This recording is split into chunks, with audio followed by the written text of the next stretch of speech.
स्वागत है आप सभी का। मैं हूं सौरभ शर्मा। सुबह के 9 बज चुके हैं और एक नाबालिग से रेप केस के आरोपों में फंसे आसाराम पर आज सबसे बड़ा फैसला आने वाला है और इस फैसले पर हमारी लगातार कवरेज जारी है। बहुत तेजी से डेवलपमेंट्स हो रहे हैं। कोर्ट रूम में अब कौन कौन वकील जाएंगे, इसका फैसला जज मधुसूदन शर्मा कर चुके हैं। अब से थोड़ी देर में जेल के अंदर बने कोर्ट रूम में दोनों पक्षों के वकील पहुंचेंगे। कुल 5 आरोपी हैं, आपको बता दें, आसाराम समेत, और उन 5 के वकील अब जेल में बने कोर्ट रूम में जाएंगे और थोड़ी देर बाद यह फैसला सुना दिया जाएगा। जो अभी तक सूचनाएं हैं उसके मुताबिक तक 10 से 10:30 के बीच में यह फैसला आ सकता है। और एक बार जब जज मधुसूदन शर्मा पहुंच जाएंगे जेल के अंदर बने कोर्ट रूम में, यह फर्क आपको बताना जरूरी है। एक अदालत है SC/ST विशेष अदालत, जहां पर फिलहाल वो मौजूद हैं और वहां उन्होंने निर्णय किया कि कौन कौन लोग जेल के अंदर जाएंगे और जेल के अंदर जो अदालत बनी है वहां पर फैसला सुनाया जाएगा।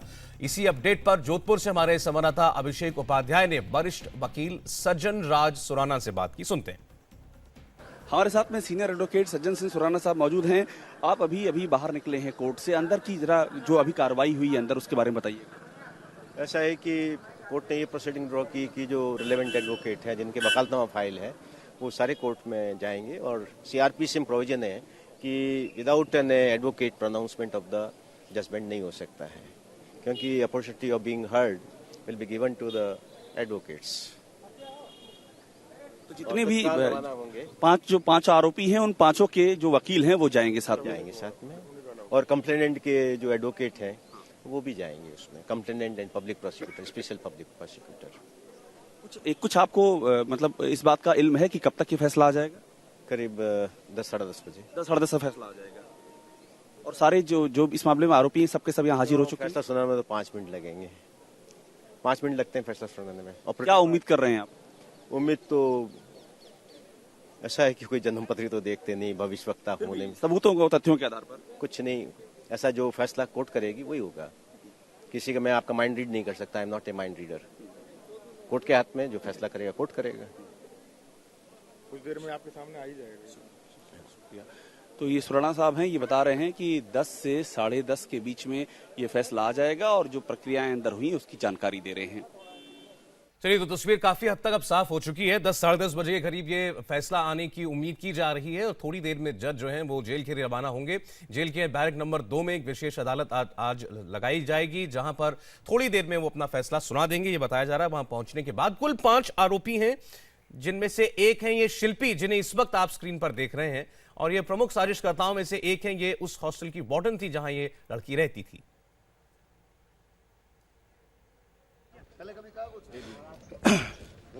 तो आप देख रहे हैं कि इस केस में अब आसाराम के मामले में अब फैसले की घड़ी आ गई है और इस केस के जो दूसरे आरोपी हैं उन सब को लेकर पुलिस अब कोर्ट रूम से जेल ले जा रही है।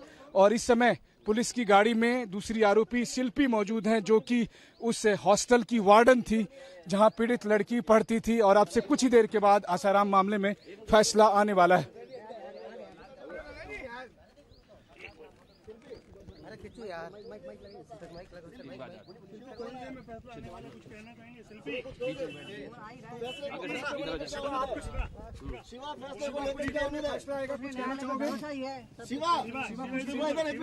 फैसले को लेकर क्या उम्मीद है? न्यायालय पे पूरा भरोसा है, जो भी होगा अच्छा ही होगा। कुछ ही देर में फैसला आ जाएगा, क्या उम्मीद है आप लोगों को? फैसला आने वाला है थोड़ी देर बाद। हाँ, तो आने वाला ही है भाई। हाँ, क्या लगता है आपको? हमें न्याय मिलेगा ही, न्याय पे पूरा भरोसा है। शरद आप कुछ कहना चाहेंगे? अब कुछ ही देर में फैसला आएगा, फैसले की घड़ी आ गई है। बस फैसला आने वाला है, जस्ट वेट फॉर दैट। 4 साल का लंबा ट्रायल हुआ, आप लोगों को कितनी उम्मीदें हैं? पूरी उम्मीद है, पूरी उम्मीद है। क्या लग रहा है ये पूरा केस आप लोगों के नजरिए में? तो ये कुछ आरोपी थे जिनसे बात करने की कोशिश कर रहे थे मनीष। आपको बता दें, आसाराम के अलावा 4 और आरोपी हैं। एक शिल्पी हैं जो वार्डन थी, शिवा जो केयर टेकर थे आश्रम के।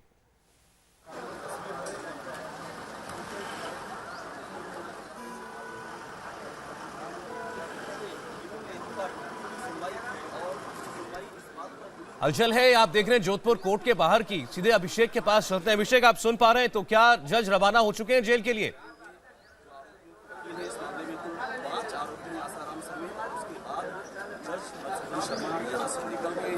उम्मीद की जा रही है फैसला 10 से 10:30 के बीच आ जाएगा। चलिए आपको जोधपुर से अपडेट देंगे, लेकिन अब सभी आरोपी जो हैं वो जा रहे हैं जेल के अंदर अपने वकीलों के साथ। वो भी वहां पर मौजूद रहेंगे। मनीष भट्टाचार्य इस वक्त जोधपुर सेंट्रल जेल के बाहर मौजूद है। क्या अपडेट है मनीष, क्या जज रवाना हो गए जेल के लिए? देखिए बिल्कुल हलचल तेज हो गई है। मैं आपको दिखाऊं, सभी पुलिसकर्मी सतर्क हो गए हैं यहाँ पे, क्योंकि ये माना जा रहा है कि थोड़ी देर में जज मधुसूदन शर्मा यहाँ पर आएंगे। सबको किनारे किया जा रहा है। पुलिसकर्मी आगे जो बैरिकेड्स लगाए हैं वहाँ से पूरी टीम एसटीएफ वो तमाम सारे अधिकारी यहाँ पर आ गए हैं।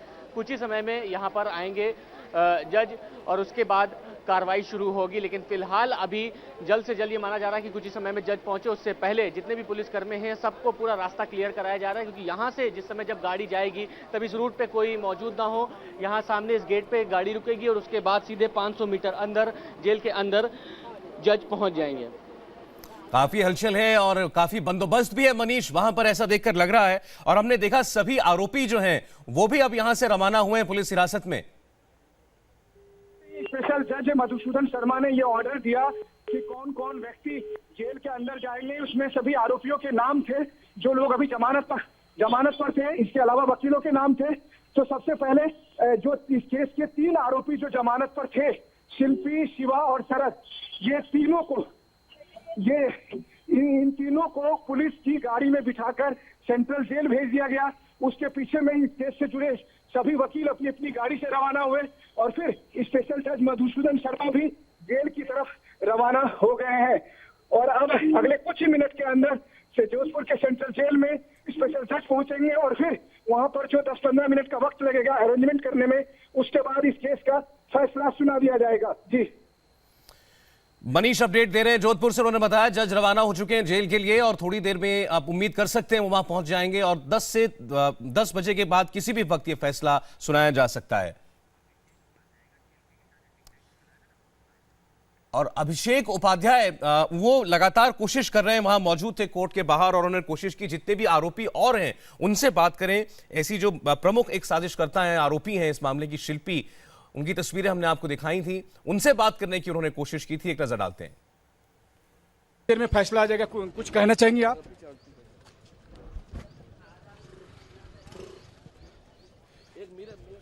शिल्पी कुछ कहना चाहेंगी? 4 साल का ट्रायल चला, कुछ कहना चाहेंगी आप?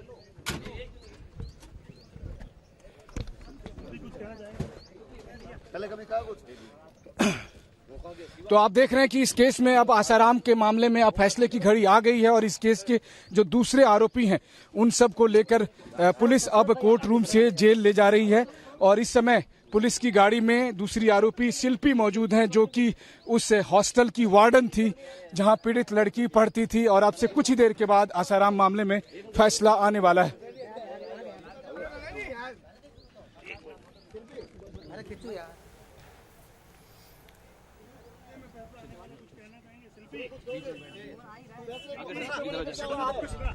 शिवा फैसले को लेकर क्या उम्मीद है? शिवा इधर फैसले को लेकर क्या उम्मीद है? न्यायालय पे पूरा भरोसा है, जो भी शिवा होगा अच्छा ही होगा। कुछ ही देर में फैसला आ जाएगा, क्या उम्मीद है आप लोगों को? शिवा इधर देखना, फैसला आने वाला है थोड़ी देर बाद। हाँ तो आने वाला ही है भाई। हाँ, क्या लगता है आपको? हमें न्याय मिलेगा ही, न्याय पे पूरा भरोसा है। शरद आप कुछ कहना चाहेंगे? अब कुछ ही देर में फैसला आएगा, फैसले की घड़ी आ गई है। बस फैसला आने वाला है, जस्ट वेट फॉर दैट। 4 साल का लंबा ट्रायल हुआ, आप लोगों को कितनी उम्मीदें हैं? पूरी उम्मीद है।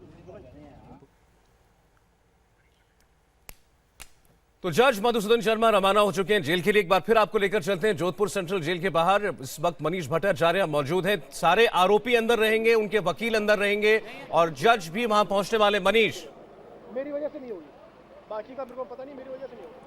देखिए बिल्कुल जज कुछ ही देर में यहाँ पर पहुँचने वाले हैं और उससे पहले मैं आपको बताऊं कि सिक्योरिटी इतनी ज़्यादा टाइट है कि जिस रूट से जज आएंगे वो पूरे के पूरे उस जगह पर पुलिस तैनात रहेगी, कोई भी उस रूट पर नहीं आएगा। ट्रैफिक पूरी तरीके से बंद कर दिया जाएगा। हलचल इतनी ज़्यादा तेज़ है, आप देखिए जितने भी पुलिस कर्मी हैं वो सतर्क हो गए हैं। देखिए सामने गाड़ी आ रही है और ये माना जा रहा है कि अब जो गाड़ी है वो जेल के अंदर जाएगी।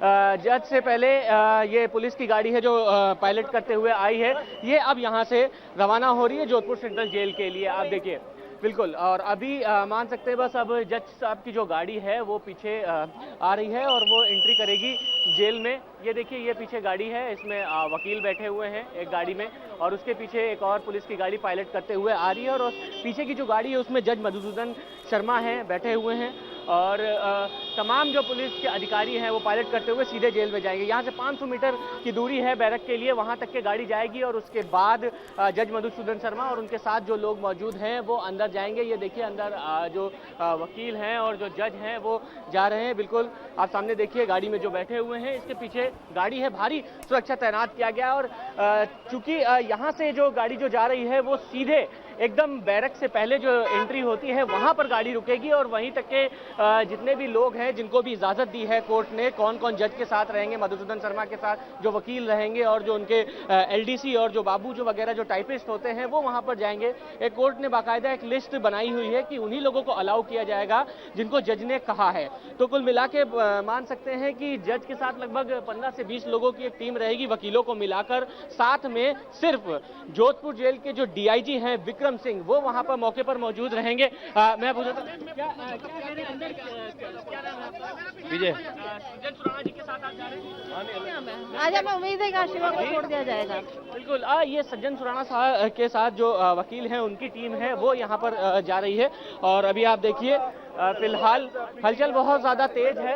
तो कुल मिलाकर मान सकते हैं कि लगभग 10 से 15 लोग, बल्कि और भी ज़्यादा, जो जिनको तय किया गया है कोर्ट में, वही यहाँ पर अंदर जाएंगे, और उसके बाद फैसला सुनाया जाएगा। डीआईजी विक्रम सिंह अंदर मौजूद रहेंगे, और खास बात यह है कि पुलिस का कोई और अधिकारी अंदर नहीं जाएगा, यानी जो डीसीपी और जो कमिश्नर, जो तमाम जिनको सुरक्षा की जिम्मेदारी जोधपुर सेंट्रल जेल और जोधपुर शहर की दी गई है, वो फिलहाल अंदर नहीं जाएंगे। पुलिस की तरफ से सिर्फ डीआईजी जेल विक्रम सिंह मौजूद रहेंगे, जज मधुसूदन शर्मा और उनकी टीम और जो वकील हैं वो मौजूद रहेंगे, और आसाराम के ऊपर पूरा फैसला सुनाया जाएगा।